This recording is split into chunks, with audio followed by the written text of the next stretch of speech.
पर कुछ बोल रहे हैं। बजट मजबूती देने के साथ ही सामान्य मानवी के लिए अनेक नए अवसर बनाएगा।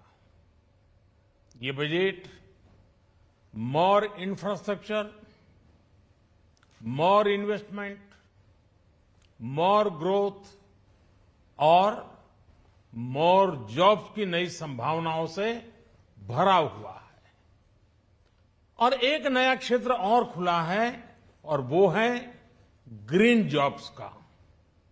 ये बजट तत्कालीन आवश्यकताओं का भी समाधान करता है और देश के युवाओं के उज्जवल भविष्य को भी सुनिश्चित करता है। ये पिछले कुछ घंटों से देख रहा हूं जिस प्रकार से इस बजट का हर क्षेत्र में स्वागत हुआ है। सामान्य मानवी की जो सकारात्मक प्रतिक्रिया आई है उसने जनता जनार्दन की सेवा का हमारा उत्साह अनेक गुना बढ़ा दिया है।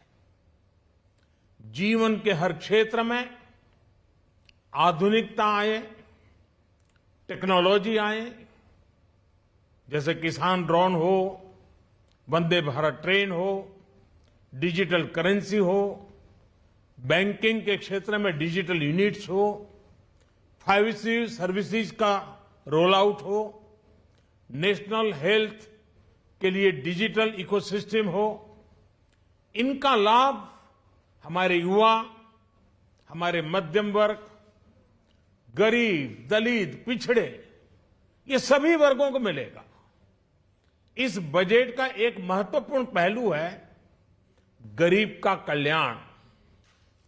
हर गरीब के पास पक्का घर हो, नल से जल आता हो, उसके पास शौचालय हो, गैस की सुविधा हो, इन सभी पर विशेष ध्यान दिया गया है।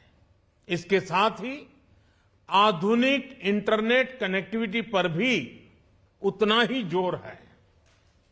जो भारत के पहाड़ी क्षेत्र हैं, हिमालय का पूरा पट्टा, जहां जीवन आसान बने, वहां से पलायन ना हो, इसे ध्यान में रखते हुए भी नई घोषणा की गई है। हिमाचल, उत्तराखंड, जम्मू कश्मीर, नॉर्थ ईस्ट ऐसे क्षेत्रों के लिए पहली बार देश में पर्वतमाला योजना शुरू की जा रही है। ये योजना पहाड़ों पर ट्रांसपोर्टेशन और कनेक्टिविटी की आधुनिक व्यवस्था का निर्माण करेगी और इससे हमारे देश के जो सीमावर्ती गांव है, बॉर्डर के गांव है, जिसका वाइब्रेंट होना जरूरी है, जो देश की सिक्योरिटी के लिए भी आवश्यकता है, उसको भी बहुत बड़ी ताकत मिलेगी। भारत के कोटि कोटि जनों की आस्था मां गंगा की सफाई के साथ साथ किसानों के कल्याण के लिए एक महत्वपूर्ण कदम उठाया गया है। उत्तराखंड, उत्तर प्रदेश, झारखंड, बिहार, पश्चिम बंगाल, इन राज्यों में गंगा किनारे नेचुरल फार्मिंग को प्रोत्साहन दिया जाएगा।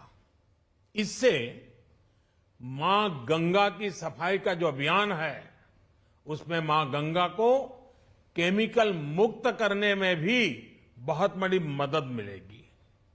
बजट के प्रावधान यह सुनिश्चित करने वाले हैं कि कृषि लाभप्रद हो, इसमें नए अवसर हो, नए एग्रीकल्चर स्टार्टअप्स को प्रोत्साहन देने के लिए विशेष फंड हो या फिर फूड प्रोसेसिंग उद्योग के लिए नया पैकेज। इससे किसानों की आय बढ़ाने में बहुत मदद मिलेगी। एमएसपी खरीद के माध्यम से किसानों के खाते में 2.25 लाख करोड़ रुपए से भी ज्यादा सीधे ट्रांसफर किए जा रहे हैं।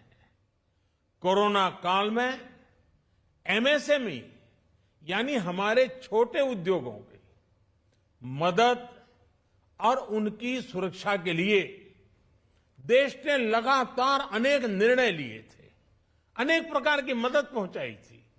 इस बजट में क्रेडिट गारंटी में रिकॉर्ड वृद्धि के साथ ही कई नई योजनाओं का ऐलान किया गया है।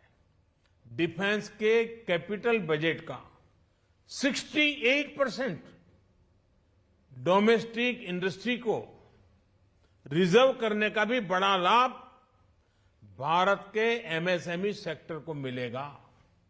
ये आत्मनिर्भरता की तरफ बहुत बड़ा मजबूत कदम है। 7.5 लाख करोड़ रुपए के पब्लिक इन्वेस्टमेंट से अर्थव्यवस्था को नई गति के साथ ही छोटे और अन्य उद्योगों के लिए नए अवसर भी बनेंगे। मैं वित्त मंत्री निर्मला जी और उनकी पूरी टीम को इस पीपल फ्रेंडली और प्रोग्रेसिव बजट के लिए बहुत बहुत बधाई देता हूं। कल भारतीय जनता पार्टी ने मुझे सुबह 11 बजे बजट और आत्मनिर्भर भारत विषय पर बात करने के लिए निमंत्रित किया है। कल 11 बजे मैं बजट के इस विषय पर विस्तार से बात करूंगा। आज इतना काफी है। बहुत बहुत धन्यवाद।